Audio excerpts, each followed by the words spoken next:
시간적 여유가 좀 있는 것 같습니다. 그만큼 뉴욕 생활이 뉴저지보다는 좀 더 각박한가 봐요. 8시에 모이면은 성도들 좀 어려워해요. 8시 반에 모입니다, 저희들은. 이번에 제가 여기 와서 여러분과 함께 지금 나누는 이야기는 우리가 어떻게 신앙생활을 할 것인가라는 주제를 가지고 신앙 전반적인 것을 같이 한번 점검해 보고자 하는 것입니다. 어제는 제가 신앙의 시야에 대해서, 신앙의 눈에 대해서 이야기를 했습니다.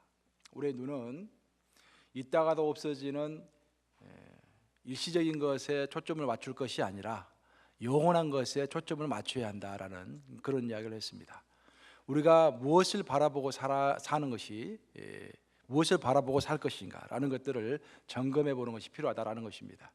특별히 3가지를 이야기했습니다. 우리는 영원한 것 3가지, 하나님이 영원하고 하나님의 말씀이 영원하고 사람의 영혼이 영원하기 때문에 우리의 모든 에너지와 리소스는, 자원은 그 3가지에 집중해야 한다. 그래서 결국 우리가 죽었을 때 하나님 앞에 보여드릴 것이 있어야 한다. 과연 우리가 죽었을 때 하나님 앞에 무엇을 보여드릴 수 있을 것인가. 그래서 우리가 영원한 것을 위해서 투자했던 것들을 하나님께 보여드릴 수 있다라는 그런 이야기를 했습니다. 특별히 우리에게는 한 사람이 중요하다. 성경에서의 하나님의 뜻이라는 것은 복수로 쓰인 적이 한 번도 없다는 거예요. 하나님의 뜻은 항상 단수로 쓰였습니다. 하나님의 뜻 한 가지입니다. 영원 구원입니다. 구원 사역을 이룩하는 것, 완성하는 것이 하나님의 뜻인 것입니다. 그 하나님이 가장 원하시고 뜻을 가지고 계시는 것에 우리의 관심과 우리의 에너지도 같이 모아져야 한다, 그런 이야기를 했습니다. 한 사람이 중요하다. 오늘 여러분과 함께 나눌 이야기는 신앙의 체온에 관한 이야기입니다. 어떤 한 사람이 죽었는가 살았는가라는 것들 우리가 어떻게 알 수 있겠습니까? 어떤 한 사람의 호흡이 코끝에 머물러 있다고 한다면 그 사람은 살아있는 사람이고, 아무리 겉모양이 좋다고 할지라도 코끝에 호흡이 사라지면 그 사람은 죽은 사람입니다. 그렇죠? 아무리 잘생겼어도 그 사람의 몸 안에 체온이 없다고 한다면 그 사람은 이미 죽은 사람입니다. 마찬가지로 우리의 신앙도 겉모습은 그럴싸하더라도 어떤 신앙의 체온이 없으면 그 신앙은 이미 죽은 신앙이다라는 것입니다. 그럼 신앙의 체온이 무엇일까? 우리의 신앙을 해나갈 수 있는 가장 기본이 될 수 있는 신앙의 온도라는 것은 무엇일까? 그것이 바로 하나님의 사랑이다라는 것입니다. 제가 아시는 선교사님이 한 분 계시는데 이미 별세하셨어요. 제가 참 잘 아시는 선교사님인데, 미국인 선교사님인데, 한 번은 회의차 플로리다 템파를 지나가게 되었습니다. 플로리다 템파를 지나가는데 그 플로리다 템파는 오렌지를 많이 만들어내는 곳입니다. 아주 유명한 곳입니다. 근데 도로를 타고 쭉 자동차를 몰고 가는데 양옆에 끝없이 오렌지 숲이 막 우거져 있더랍니다. 오렌지 숲이 막 이어지고 있어요. 이제 점심시간이 됐는데 그 사이를 운전하고 가니까 오렌지를 보니까 오렌지 주스가 먹고 싶었어요. 이제 믹서로 간 오렌지 주스를, 신선한 오렌지 주스를 먹고 싶어서 차를 멈추고 식당에 들어가서 주문을 합니다. 간단한 식사하고 믹서로 간 오렌지 주스를 주세요 라고 이제 주문을 해요. 그랬더니 웨이트리스가 식사는 준비가 되는데 오렌지 주스는 준비해 드릴 수 없습니다 라고 이야기를 하더래요. 그래서 아니, 온 천지에 지금 오렌지인데 어떻게 해서 오렌지 주스를 주실 수 없다고 합니까? 라고 물었더니 그 웨이트리스가 하는 말이, 지금 오렌지를 가는 믹서가 고장이 나서 우리 가게에 지금 오렌지는 엄청 많은데 오렌지 주스를 만들어 드릴 수가 없다라고 이렇게 이야기를 하더랍니다. 그 말을 듣고서 선교사님이 많이 깨달았대요. 참 일상에서 벌어지고 있는 그런 이야기지만 우리의 신앙에서도 적용이 될 수 있는 이야기입니다. 우리가 신앙생활을 하다 보면은, 또 특히 담임 목사로서 이제 목회를 이끌다 보면은 내 주위에는 정말 신앙의 포텐셜, 신앙생활을 잘할 수 있는 그런 잠재력을 가진 사람들이, 정말 신선한 오렌지 같은 사람들이 굉장히 많이 있습니다. 잘 배워가지고 성경을 가르치면 성경 말씀 촥촥 외우기도 하고요, 성경 공부를 잘 따라옵니다. 아주 잠재력이 있는 거예요. 또 먹고 살만합니다. 다 뭐 욕심을 내서 문제이지 먹고 사는 데는 큰 지장이 없는 것 같아요. 다. 또 사회적으로도 상당히 인정받습니다. 저 사람 굉장히 상식적인 사람이고 대인관계도 잘 맺는 사람이다. 이 보면은 두루두루 갖추어가지고 잘만 개발하면은 교회에 큰 일꾼이 될 것 같아요. 근데 그런 모든 사람들이 다 일꾼이 되는 게 아닙니다. 그중 많은 사람들이 사실 일꾼이 되지는 못합니다. 왜 그럴까요? 왜 그들이 분명 신앙의 포텐셜은 가지고 있는데, 신앙의 잠재력은 가지고 있는데 왜 그들이 정말로 하나님의 큰 일꾼이 되지 못하는 걸까요? 그것은 그들 신앙의 잠재력은 있는데 그 신앙의 잠재력을 갈아서 신앙의 열매로 만들 수 있는 신앙의 믹서가 오기 때문인 것입니다. 결국 그 신앙의 믹서가 문제예요. 그럼 신앙의 믹서가 뭘까? 우리의 잠재력을 정말로 어떤 열매로 드러내게 해줄 수 있는, 우리의 잠재력을 열매로 바꿀 수 있는 그런 신앙의 믹서가 뭘까? 그 신앙의 믹서가 바로 여러 가지가 많이 있지만 하나님과 나의 관계인 것입니다. 하나님과 나의 관계가 깊어지면 그 관계의 깊음 속에서 우리의 어떤 신앙의 열매가 자동적으로 맺어지게 되는 것입니다. 근데 많은 사람들이 하나님의 사랑을 알지 못하고 하나님의 사랑 가운데 있지 못한 상태에서 어떤 일을 하려고 하다 보니까 지치게 되고 힘들게 되고 하나님을 바라보는 것이 아니라 사람을 바라보게 되고, 그러면서 신앙의 열매를 맺지 못하는 것입니다. 오늘의 본문은 한국어로 딱 3단어로 되어 있습니다. 예수님께서 눈물을 흘리시더라. 근데 영어로 보면은 단어가 몇 개로 되어 있는지 아세요, 여러분? 영어로 보면은 2단어입니다. 2단어. Jesus wept 해가지고 성경에서 가장 짧은 문장입니다. 성경에서 가장 짧은 문장이에요. 근데 성경에서 가장 짧은 문장이지만 가장 심오하고 가장 파워풀한 문장 중에 하나입니다. 여러분, 왜 사람이 눈물을 흘립니까? 눈물을 흘린다는 것은 어떤 사람과의 관계 때문에, 어떤 사람을 사랑하기 때문에, 내 자신을 사랑하든지 타인을 사랑하든지 어떤 그 관계 때문에 결국 우리가 눈물을 흘리는 것입니다. 성경을 읽어보면은요, 예수님에 관한 이야기를 쭉 읽어보면은 성경 그 어디에도 예수님이 웃으셨다라는 이야기가 나오지는 않습니다. 물론 웃으셨겠죠. 그런데 성경에는 예수님께서 웃으셨다라는 이야기가 전혀 나오지 않습니다. 반면 예수님께서 우셨다라는 이야기는 몇 번 나올까요? 3번 나오고 있습니다. 순서대로 이야기를 해보면 예수님께서 마리아가 오빠 나사로가 죽고 나서 우시는 것을 보시고 예수님께서 우십니다. 두 번째로는 예수님께서 예루살렘에 입성하시면서, 마지막으로 예루살렘에 입성하시면서 본인이 돌아가시고 난 다음에 무너지게 될 예루살렘 성벽을 바라보시면서 그 나라와 민족이 불쌍해서 우십니다. 마지막 3번째로 예수님께서 우신 장면은 겟세마네 동산에 올라가서 오늘 밤에 예수님께서 붙잡히실 것인데 그 붙잡히시기 직전에 자신의 운명을 생각하면서 우시는 것입니다. 결국 한 번은 사랑하는 여인 때문에 울었고, 한 번은 어떤 민족 때문에 울었고, 한 번은 자기 자신의 운명을 생각하면서 우신 것입니다. 바로 이것이 우리의 울음과도 똑같습니다. 우리의 신앙이 성숙하면서 우리도 3번 울게 됩니다. 대부분 우리가 처음 신앙생활하면서 내 자신을 바라보면서 울게 됩니다. 내 자신의 처량함, 내 자신의 어려움, 고난, 고통, 시련, 그런 것 때문에 많이 울게 됩니다. 초보자의 울음입니다. 하지만 우리의 신앙이 점점 발달해가면서 점점 깊어가면서 우리는 내 시야를 나만 바라보는 것이 아니라 내 주위의 사람들을 바라보면서 내 사랑하는 사람들을 위해서 형제, 자매, 교회의 직분자들 바라보면서 울게 되는 것입니다. 하지만 더 성숙한 사람은 그의 시야가 이제는 내 교회만 머무는 것이 아니라 하나님의 나라 전체를 바라보면서, 전 세상을 바라보면서 하나님의 마음으로 전 세계를 위해서 중보기도 하면서 전 세계를 위해서 울게 되는 것입니다. 그 울음의 단위가 커지는 것입니다. 내 개인으로부터 시작해서 내 주위의 사람들, 내 민족과 전 세계를 위해서 울게 되는 것입니다. 오늘 본문 배경을 보시면은 정말로 사랑했던, 예수님께서 특별히 사랑했던 마리아의 오빠 나사로가 죽은 그런 이야기입니다. 오빠 나사로가 죽은 것을 보고서 마리아는 예수님을 만난 다음에 예수님께 그런 말을 합니다. 예수님께서 여기 계셨더라면 우리 오빠가 죽지 않았을 것입니다. 그러면서 통곡하며 울었다라고 성경은 소개하고 있습니다. 마리아가 우니까 옆에 있는 모든 사람들도 다 따라서 울었어요. 예수님께서 사랑하는 마리아와 그 주변에 있는 사람들이 우시는 것을 보면서 마음이 움직이셨습니다. 여러분 어떻게 생각해요? 여러분 사랑하는 딸이 있다라고 생각하십시다. 여러분의 사랑하는 아들이 있다, 사랑하는 연인이 있다, 사랑하는 어머니가 있고 아버지가 계시는데 정말 어떤 슬픔 가운데 눈물을 절절 흘린다고 한다면 그 눈물을 보고 여러분의 마음은 어떻게 될까요? 여러분의 마음도 움직일 것입니다. 그렇죠? 그래서 사랑하는 마리아가 우는 것을 보시고 예수님께서 마음이 침통해지셨어요. 그래서 오늘 본문 말씀처럼 예수님께서 눈물을 흘리시더라. 예수님께서 우신 것입니다. 여기서 예수님께서 우셨다라는 것을 언어로 보면은요, 그냥 눈물을 흘린 것이 아니라 격한 감정 가운데서 와락 뜨거운 눈물을 흘리는 것입니다. 여기서 나오는 눈물을 흘리셨다라는 의미가 그런 의미입니다.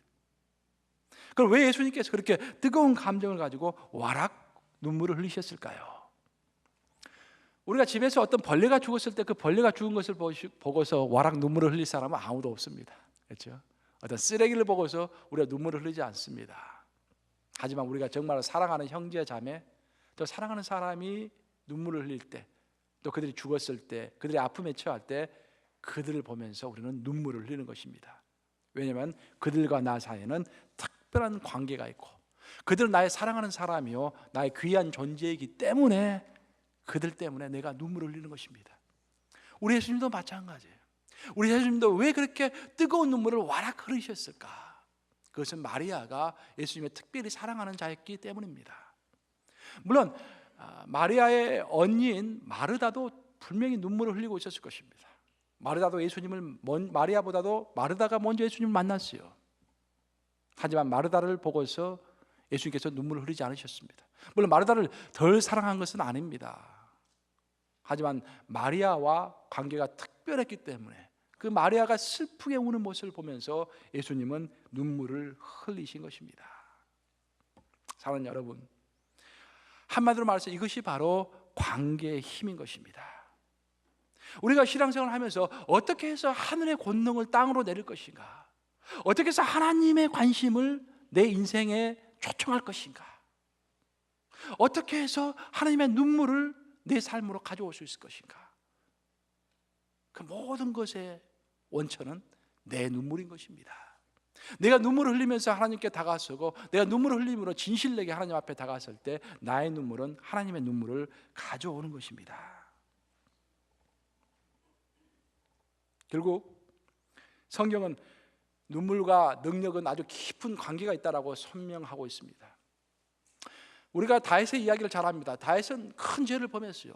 도저히 있을 수 없는 죄를 범했습니다. 한 여인을, 유부녀를 간통했을 뿐만 아니라 그 유부녀의 남편까지 죽였습니다. 굉장히 있을 수 없는 그런 이야기죠. 그렇지만 다윗이 그 죄를 범하고 나서 성경을 읽어보면, 시편을 읽어보면 침상이 떠내려갈 정도로 눈물을 흘렸다라고 이야기합니다. 침상이 떠내려갈 정도로 눈물을 흘리고 하나님 앞에서 회개했을 때 하나님께서 그 눈물을 보시고 다윗을 용서하신 것입니다. 베드로는 어떻습니까?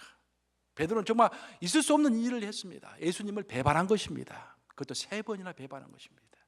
하지만 새벽녘에 새벽닭이 울 때 그 울음소리를 들으면서 가슴을 치면서 베드로가 울었습니다. 통곡을 했습니다. 자신의 모습을 바라보면서 그 눈물이 하나님께 상달이 되면서 그는 또한 용서를 받을 수 있었던 것입니다. 하갈은 어떻습니까, 여러분? 하갈은 쫓겨나가지고 사막 한가운데 있었습니다. 사막 한가운데 있다 보니까 마실 물이 없어가지고 그 아들이 죽는 모습을 그 앞에서 보게 되었습니다.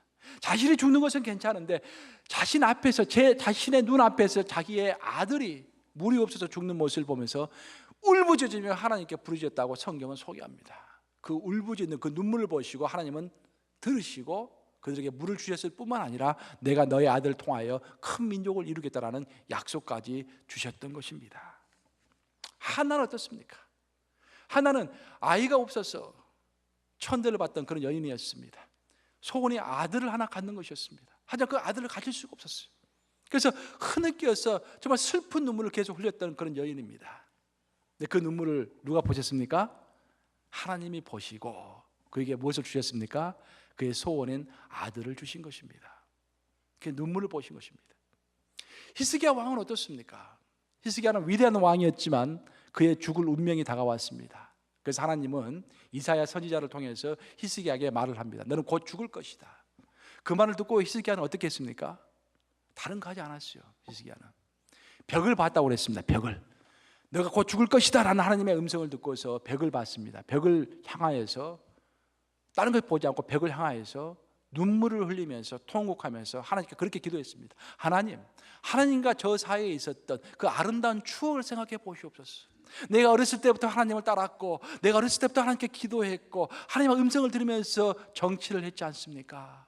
아버지, 하나님과 나 사이의 그 아름다웠던 관계를 생각하시면서 내 목숨을 연장시켜 주시옵소서 라고 하나님께 기도했습니다. 하나님께서 그 눈물을 보시고 감동하셨습니다. 그래서 그 궁궐을 빠져나가고 있던 이사야 선지자에게 너는 다시 돌아가서 히스기야 왕에게 말을 해라. 내가 그의 목숨을 15년 동안 연장시켜 주겠다고 말을 해라 라고 이야기하시는 것입니다. 무엇이 그의 목숨을 15년 동안이나 연장하게 했습니까? 그의 눈물인 것입니다. 결국 이처럼 인간의 눈물은 하늘을 움직이는 힘입니다. 인간의 진실한 눈물은 부활하신 예수님의 눈물을 이끌어내는 힘인 것입니다. 결국 깊은 신앙이 어떤 신앙일까? 결국 하늘의 권능을 땅으로 내리는 신앙이 어떤 신앙일까? 결국 하나님의 마음을 움직이는 신앙이 어떤 것일까?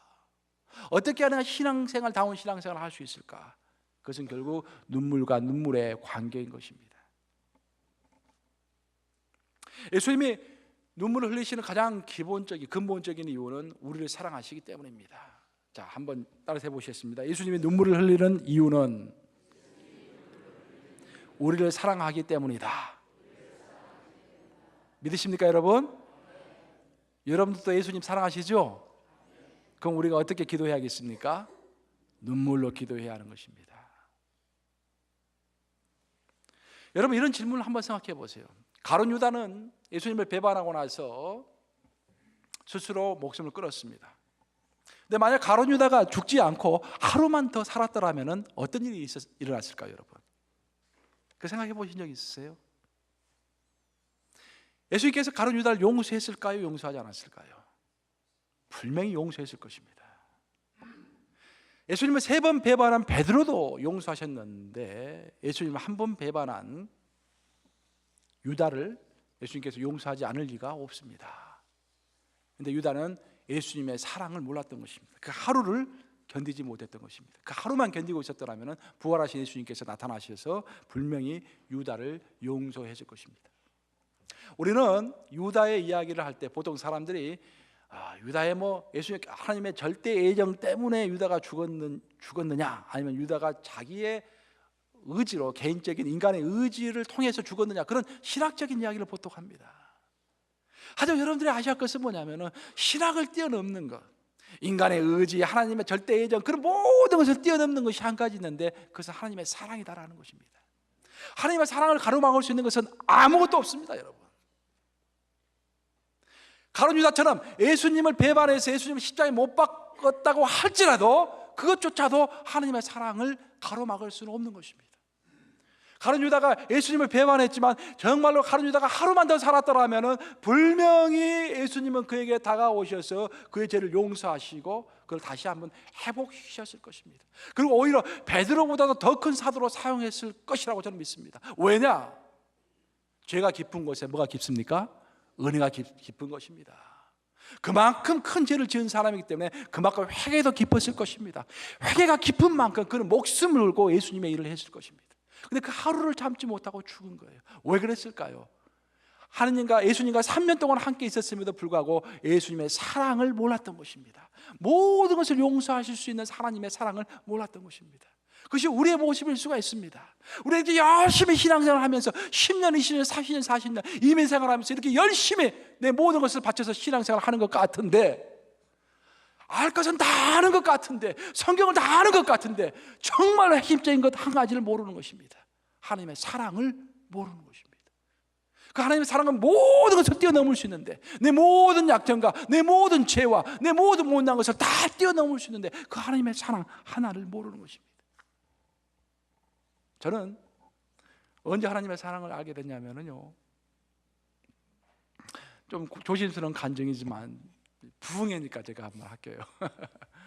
목회를 하다 보면은요, 하나님께서 이제 가끔씩 이렇게 좀 믿음이 좀 이렇게 내려간다고 할까요? 어려울 때 이제 격려를 주시기 위해서 음성도 들려주시고 이제 여러 가지 사람도 보내주셔서 말씀도 해주시고 저 그런 체험들을 좀 하게 하세요. 제가 이제 그 신학교 가서 처음 담임 목회했던 교회는요, 아주 조그만 교회였어요.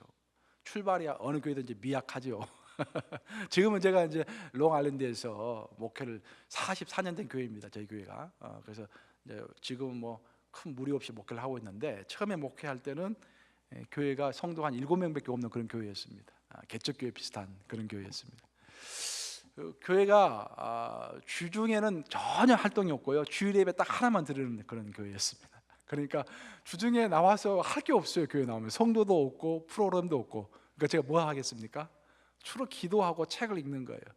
주로 책을 많이 읽었습니다. 제가 이제 책을 좋아하기 때문에 경건의 서적도 많이 읽고 성경도 많이 읽고. 근데 그날도 제가 책을 읽고 있었어요. 책을 많이 읽고 있는데 책을 한 10여 페이지만 읽으면 다 읽게 될 그런 이제 책을 많이 읽고 있었어요. 근데 하나님께 누가 어떤 음성이 들리는 것입니다. 자리에서 일어나라. 그래서 제가 책을 보니까 10페이지만 읽으면 다 책이 이제 읽어지기 때문에 일어나기가 싫었습니다. 그래서 계속 앉아서 책을 읽었어요. 두 번째 음성이 들렸어요. 일어나라. 그래도 한 10여 페이지 남았으니까 이거 다 읽고 일어나야지 하고 계속 앉아 있었어요.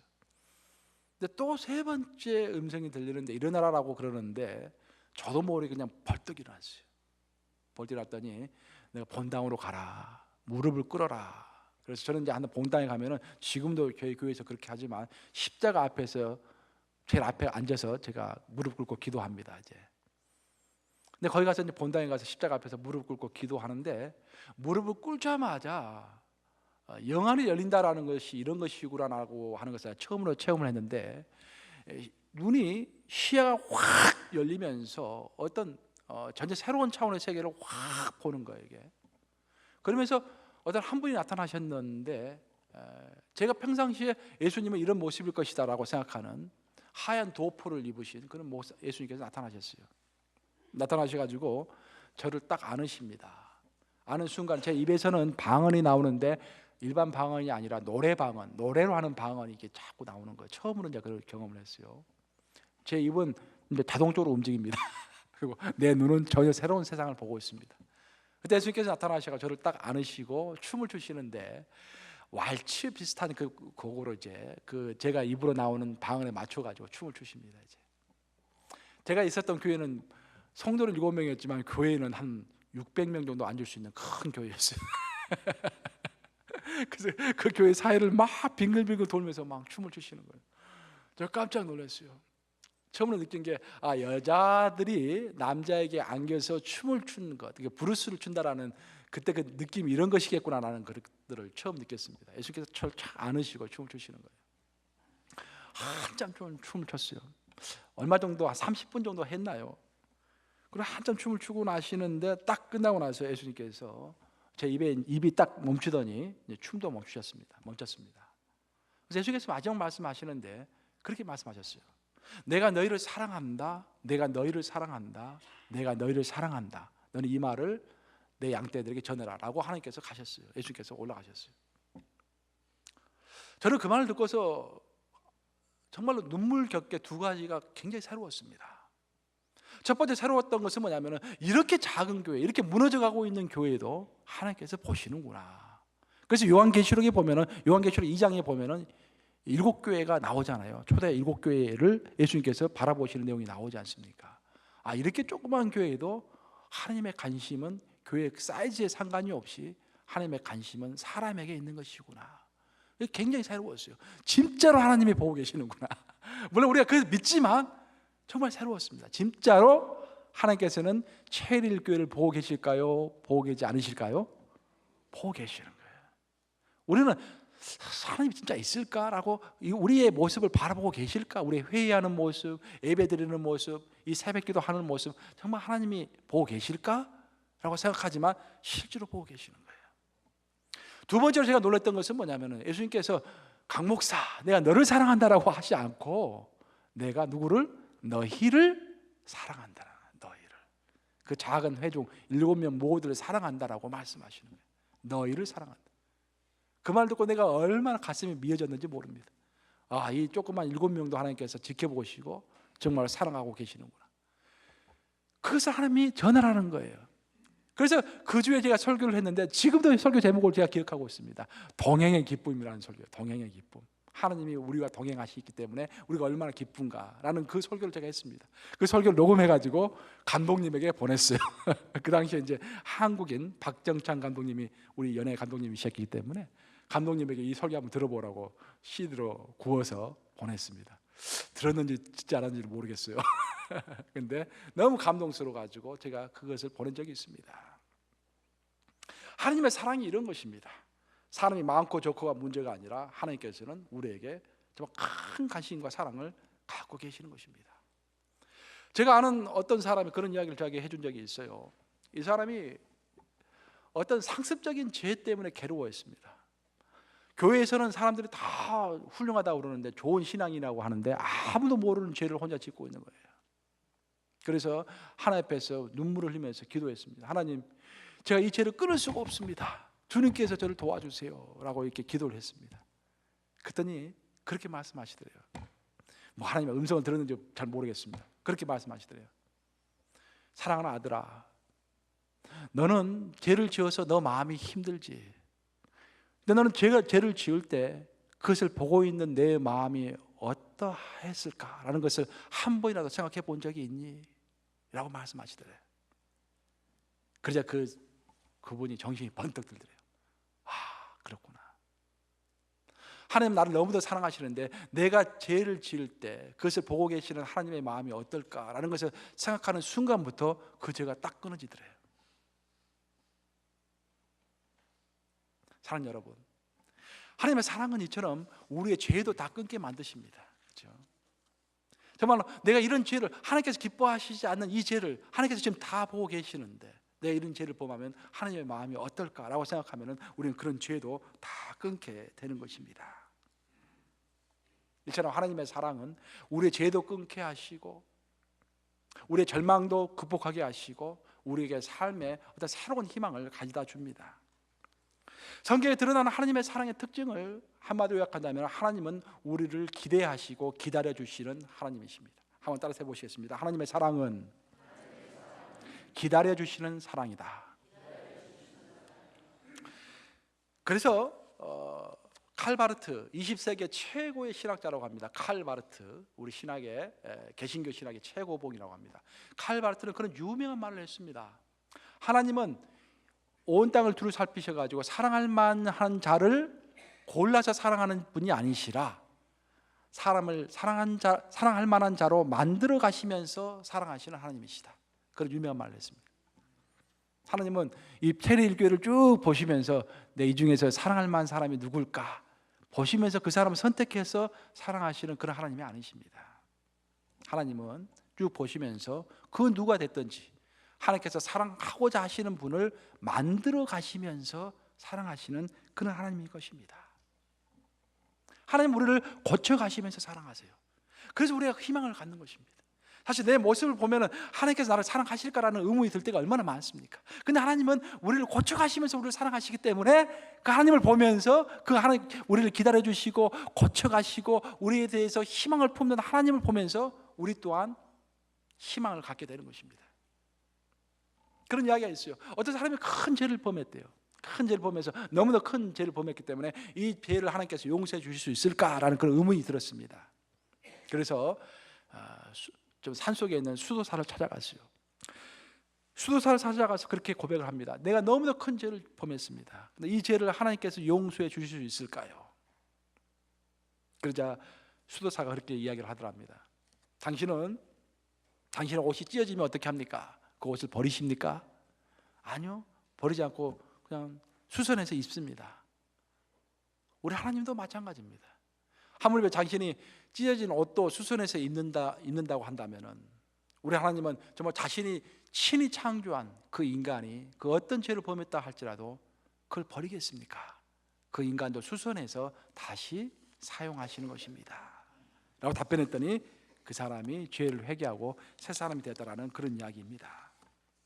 여러분은 어떻습니까? 여러분이 가지고 있는 돈이 100불짜리 돈이 있다고 하십시다. 그 돈이 찢어지면 어떻게 합니까? 버리십니까? 버리시려면 저를 주시기 바랍니다. 우리 100불 100불짜리 돈이 찢어지면 버리지 않습니다. 그것을 잘 테이프로 붙여가지고 그 돈을 사용하는 것입니다. 왜 그랬습니까? 겉모양은 찢어졌지만 그 100불짜리가 가지고 있는 고유한 가치는 여전히 100불짜리 가치이기 때문인 것입니다. 우리 인간도 똑같아요. 우리가 어떤 죄를 범했든지 어떤 실수를 했든지 겉보기에는 한번 우리가 찢어지고 겉보기에는 한번 우리가 버려진 모습이지만 그래도 인간으로서의 고유한 가치는 죄를 범했음에도 불구하고 여전히 갖고 있습니까? 갖고 있지 않습니까? 여전히 갖고 있다는 것입니다. 하나님은 우리 인간의 고유한 그 가치를 보시면서 용서하시고 다시 수선하시고 다시 붙이셔서 우리를 계속 사용하시는 것입니다. 그것이 하나님의 사랑인 것입니다. 그래서 우리는 하나님의 사랑 앞에서 담대해야 합니다. 너무 움츠러질 필요가 없어요. 신앙생활 하면서요, 움츠리지 마시기 바랍니다. 성도들 보면은요, 그래요. 저 김 집사는 저렇게 열심히 하는데 목사님 저는 그렇게 할 수가 없어요. 그런 이야기를 합니다. 저는 그렇게 이야기해요. 김 집사는 김 집사이고 당신은 당신입니다. 당신은 당신의 고유한 인간의 가치를 가지고 있고 그 인간의 고유한 가치 그 하나만으로도 하나님의 사랑을 받기에 충분한 사람입니다. 지금 여러분이 당신이 때가 되지 못해서 열심히 못하고 있을 뿐이지 앞으로 때가 되면 열심히 하면 되는 것입니다. 하나님의 사랑 앞에서 담대하시기 바랍니다. 비록 현재 우리의 모습이 너무 부족할지라도 그걸 함에도 불구하고 하나님은 우리를 고쳐서 사용하기로 이미 결정하셨다라는 것을 잊지 마시기 바랍니다. 라고 이렇게 제가 격려를 해요. 여러분도 똑같습니다. 여러분이 현재 어떤 모습일지라도 여러분은 이미 하나님 보시기에 인간의 고유한 가치, 하나님께서 사랑하실 만한 가치를 다 가지고 있는 것입니다. 여기 앉아 계시는 분들 중에서 한 명도 예외가 아닙니다. 모두 다 하나님이 사랑할 만한 그런 사람인 것입니다. 여러분 잘 아시는 베드로후서 3장 9절 뭐라고 했습니까? 우리 하나님은 단 한 명도 멸망치 않고 다 회개하기에 이르기를 원하시느니라. 다 구원받기를 원하십니다. 우리 하나님은. 그렇죠? 우리 하나님은 한 사람도 남겨두기를 원하지 않으세요. 모든 사람이 구원받기를 원합니다. 모든 사람이 이미 다 하나님 모시기에 귀한 존재이기 때문입니다. 자, 이제 말씀을 마무리합니다. 우리 다 함께 요한복음 17장 3절 한번 찾아보겠습니다. 요한복음 17장 3절.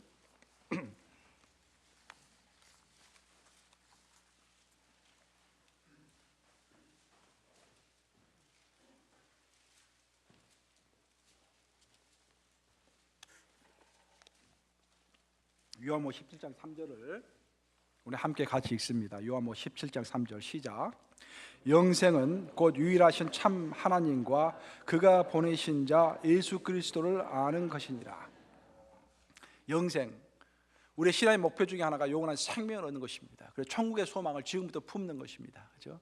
근데 그 영생은 어떻게 얻는다고 했습니까? 여기서 하나님과 예수 그리스도를 아는 것이 영생이라는 것입니다. 영생이 다른 것이 아니라 하나님과 예수 그리스도를 아는 것이 영생이라. 이 말은 무슨 말인가? 집에 가서 묵상을 좀 해보세요, 여러분. 이 말 중요한 말이니까. 이 말은 무슨 말인가? 우리가 여기서 안다라는 것은 머리로 아는 것이 아니라 체험과 경험과 몸으로 아는 것입니다. 우리 몸으로 예수 그리스도와 하나님을 아는 거예요. 우리가 진실로 하나님과 깊은 관계 속으로 들어가는 것입니다.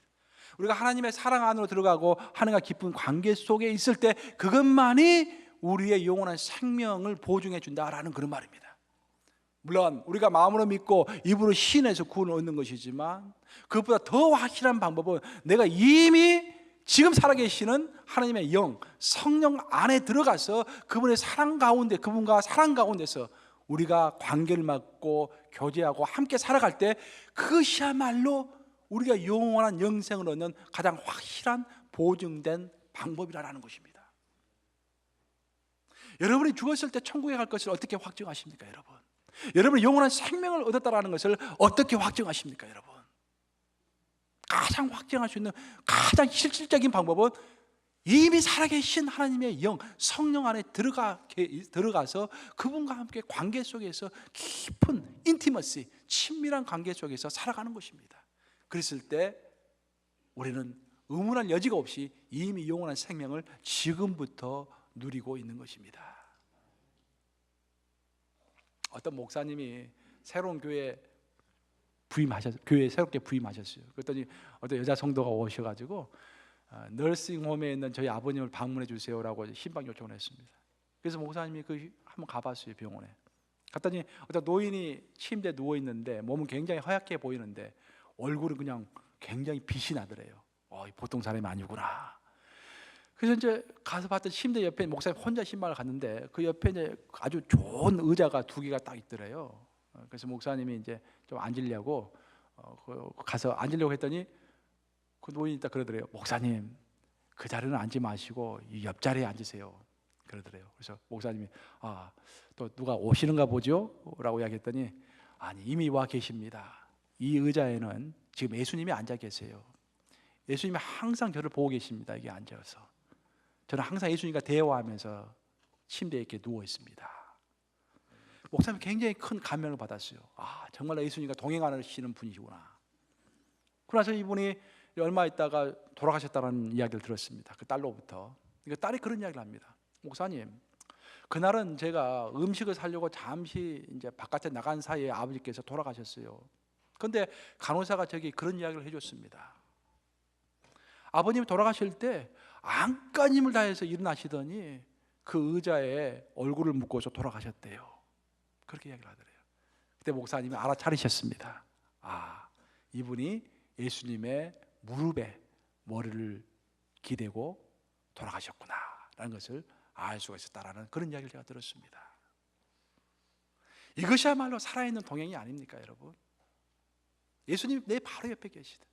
그 내가 죽을 때도 나를 사랑하는 예수님의 무릎에 얼굴을 다 묶어서 돌아갈 수 있는 그런 믿음, 그 믿음만이 우리의 영원한 생명, 영생을 보증하고 확증하는 것입니다. 예수님은 빵을 구하는 많은 사람들에게 오병이의 기적이 일어났죠. 그래서 많은 사람들이 그 이후에도 예수님께서 빵을 주시기를 원했어요. 그 빵을 구하는 많은 사람들에게 그런 유명한 말씀하셨습니다. 인자의 살을 먹지 않고 인자의 피를 마시지 않으면 너에게 생명이 없느니라. 어떤 말씀인지 아세요? 많은 사람들은요, 교회에 와서 지금도 먹을 빵과 마실 물을 찾습니다. 물질적인 것, 세상적인 것을 찾습니다.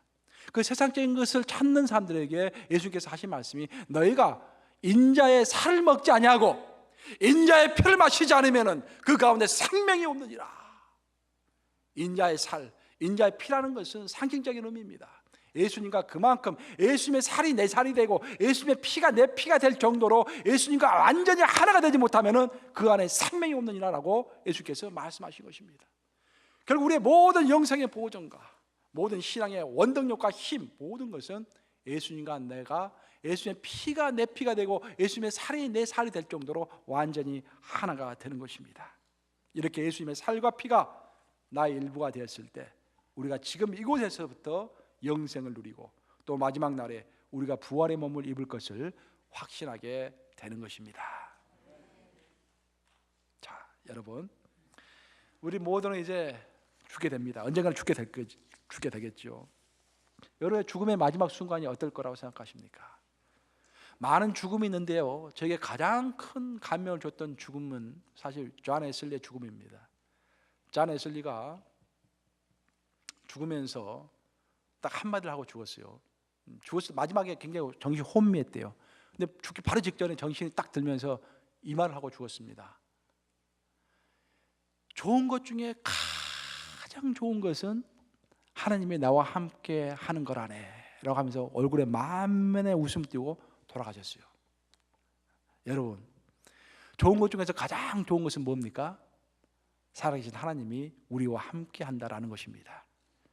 그 하나님의 사랑을 알고 그 하나님과 동행하시면서 승리하시는 여러분 되시기를 우리 주님의 이름으로 축복합니다. 아멘.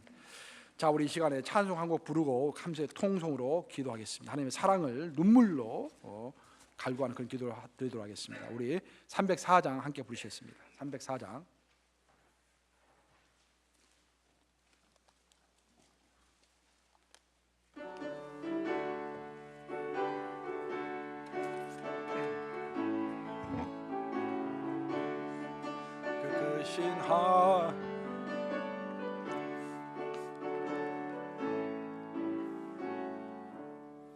그 크신 하나님의 사랑 말로 다 형용 못하네. 저 높고 높은 별을 넘어 이 낮고 낮은 땅 위에 재범한 영혼 구하려 그 아들 보내사 화목제물 삼으시고 죄 용서하셨네. 하나님 크신 사랑은 증량 다 못하네. 영원히 변치 않는 사랑 성도여 찬양하세. 우리 다 같이 손을 쥐고 손을 들어서 찬양하시죠. 땅 위에 영화쇠 할 때 주 믿지 않던 영혼들은 큰 소리 외쳐 주 믿는 성도들에게 큰 사랑 베푸 우리의 죄 사했으니 그 은혜 잊을까. 하나님 크신 사랑은 증량 다 못하네. 영원히 변치 않는 사랑 성도여 찬양하세. 하늘을 두루마리 삼고 바다를 먹물 삼아도 한없는 하나님의 사랑 다 기록할 수 없겠. 아멘. 하나님의 크신 사랑 그 어찌 닿았을까. 아멘. 저 하늘 높이 쌓아도 채우지 못한 하나님 크신 사랑은 이 크신 사랑 측량 다 못하네. 나 못한 영원히 변치 않는 사랑, 우리 변치 않는 사랑 성도여 찬양하세.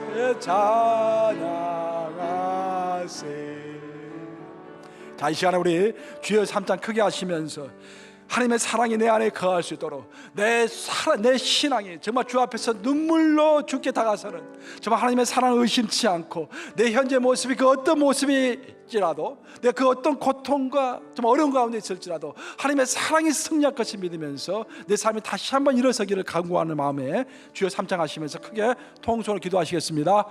주여, 주여, 주여. 아버지 감사합니다. 하나님의 사랑을 알게 하시니 감사합니다. 아버지, 우리가 그 어떤 모습 가운데 있다고 할지라도 그 어떤 어려운 가운데 있다 할지라도 아버지 주 앞에 눈물로 기도드리는 저의 모습이 되기를 간절히 바라고 합나이다. 아버지, 내가 죄를 지을 때도 나를 사랑하시는 주님께서 어떻게 생각하실까를 생각하는 죄가 되게 하여 주시옵소서. 아버지, 내가 그 어떤 모습 가운데 있다고 할지라도 나를 회복시키시고 베드로를 용서하셨던 주님께서 나를 용서하실 것이라는 것은 믿음을 갖게 하여 주시옵소서. 아버지, 다시 한번 일어서게 하여 주시옵소서. 아버지, 여기서 기도하는 모든 회중 가운데 주님께서 함께 해주셔서 아버지, 주님께서 얼마나 사랑하시는 것인지 그들로 하여금 깨달아 알 수 있도록 인도해 주시고 주의 사랑 안에서 담대할 수 있도록 인도해 주시고 그 어떤 어려운 가운데 있다고 할지라도 주의 사랑으로 다시 한번 일어설 수 있도록 아버지 축복하시고 함께하여 주시옵소서. 아버지, 이 교회는 눈물로 기도하는 성도들이 가득할 수 있도록 아버지 함께하여 주시옵소서. 아버지, 그들이 기도할 때 아버지 그들의 마음을 터치하여 주시고 그들의 마음속 깊은 곳에 찾아와 주셔서 아버지 그들이 기도할 때 눈물로 통성으로 주께 기도할 수 있도록 인도해 주시고 하나님께서 기뻐 받으시는 그런 기도를 하는 그런 교회를 아버지께서 삼아 주시옵소서. 아버지, 성령이 함께 하시는 것을 알게 하여 주시옵소서. 아버지, 성령 기뻐하시는 것을 알게 하여 주시옵소서. 성령께서 하나님께서 얼마나 이들을 사랑하시는지 그 사랑을 깨달아 알 수 있도록 아버지 인도하여 주시옵소서. 그 사랑의 능력 되게 하여 주시옵소서. 그 사랑의 저 모든 것을 일할 수 있는 그 에너지가 되게 하여 주시옵소서. 아버지 주의 사랑에 거하는 셰릴 교회가 되게 하여 주시옵소서. 아버지 우리 담임 목사님 아버지께 축복하여 주시고 아버지 성도들 한 명 한 명 축복하여 주시고 주 안에서 기쁜 영생을 가진 그런 셰릴 교회를 아버지 삼아 주시고 아버지 주님 다시 오시는 그날까지 아버지 자로나 우로나 흔들리지 아니하고 항상 일꾼들을 배출하고 주께서 기뻐하시는 일들을 해나가는 그런 교회를 아버지 삼아 주시고 주께서 오셨을 때 칭찬하는 그런 교회 칭찬받는 교회를 주께서 삼아 주시고 함께하여 주시옵소서.